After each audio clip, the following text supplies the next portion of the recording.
একো হৈছে ন মানে আমাৰ কাৰ্বি আংলং জিলা গঠন কৰা 1951 17 নৱেম্বৰত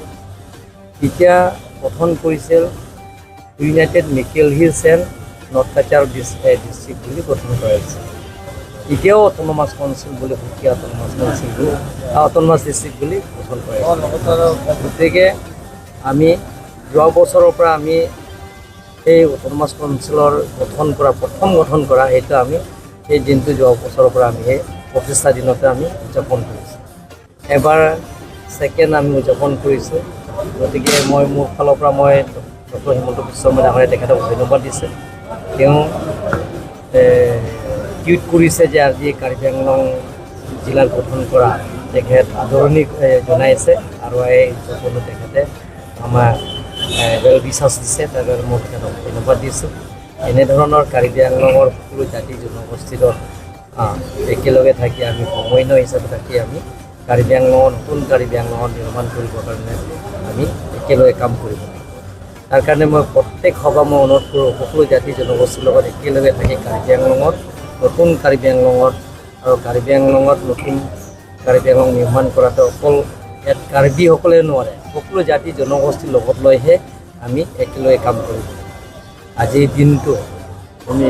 সকলো দল সংগঠনৰ লগতে আমি নিমন্ত্ৰণ কৰিছোঁ আৰু আজিৰ দিনটো যিটো নেকি আমি সেই পবিত্ৰ দিনটো এটা ইতিহাস দিনত যিটো কাৰ্বি আংলং প্ৰথম জিলা গঠন প্ৰথম জিলা পোৱা সেই সময় অসমত জিলা কম পাইছিলে কাৰ্বি আংলঙে পাইছিলে এতিয়া সেই গঠন কৰা দিনটো আজিৰ দিনটোতো মই সকলো ধৰ্মাৱলম্বীবিলাকক যে নামঘৰ কোনোবা যদি নামঘৰ আছে মছজিদ আছে বা চাৰ্চৰ ঘৰ আছে বা আমাৰ মন্দিৰ আছে তাত যাতে চাকি এটা জ্বলাই ভগৱানৰ ওচৰত প্ৰাৰ্থনা কৰিব লাগে যে আগন্তুক দিনত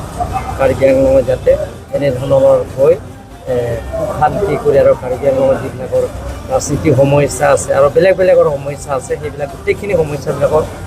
যাতে পূৰণ কৰাৰ স্বাৰ্থত সকলোৱে ভগৱানৰ ওচৰত প্ৰাৰ্থনা কৰিব লাগে আৰু কাৰ্বি আংলঙৰ যাতে স্থায়ী শান্তি হয় তাৰ কাৰণেও ভগৱানৰ ওচৰত প্ৰাৰ্থনা কৰিব লাগে আজিৰ দিনটো শুভ দিন আজি যিটো নেকি কাৰ্বি আংলঙত জিলা গঠন কৰা প্ৰথম দিনটো আজি 1951 আজি 17 নৱেম্বৰ সাংস্কৃতিক বিনিময়ৰ কাৰণে বিভিন্ন ইয়াত নৰ্থ ইষ্ট অট'নমাছ কাউন্সিলৰ 10টা অট'নমাছ কাউন্সিলৰ ইয়াত আছে সেই 10টা অট'নমাছ কাউন্সিলৰ আমি নিমন্ত্ৰণ কৰিছোঁ আজি কালচাৰেল এক্সচেঞ্জ আজি ৰাতিপুৱা আৰম্ভ কৰিব 6টা বজাৰ পৰা ইয়াত আৰম্ভ কৰা হ'ব আজি থাকিব কালিও থাকিব দুদিন কাৰ্যসূচী আছে হ'ব থেংক ইউ